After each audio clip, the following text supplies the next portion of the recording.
Okay guys, luto tayo ng pansit. Egg noodle siya. Ang inilagay kong sahog is isda. Hinimay-himay ko lang yung isda. Instead of pork yung sahog, ay isda yung aking ginagamit. Ginisa ko lang sa bawang sibuyas.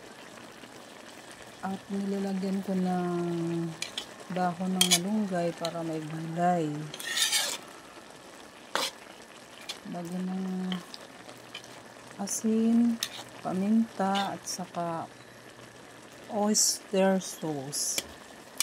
Yun lang nilalagay ko dito. Hindi na siyang maulam.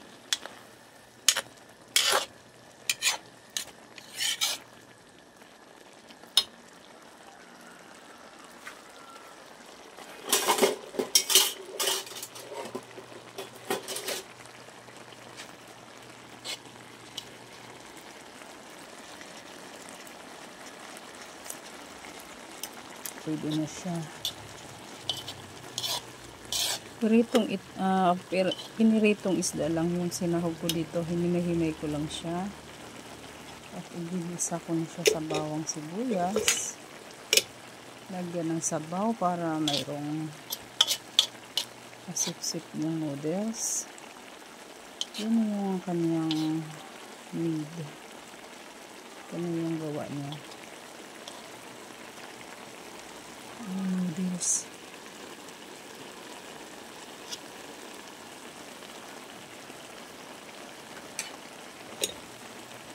Kunting halo-halo pa. Parang tuloy yung maluto ang noodles.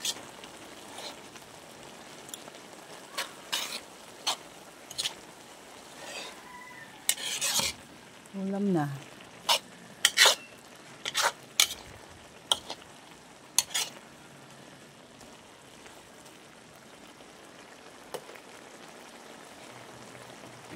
Takpan natin ng ilang minutes.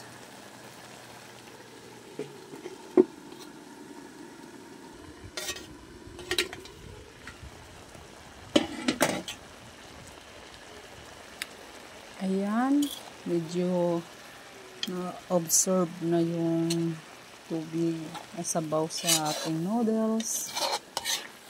Medyo luto na siya. Ito yung aking instant recipe na noodles. Egg noodles with fish. Fried fish. Ayan, luto na siya. Ready to serve.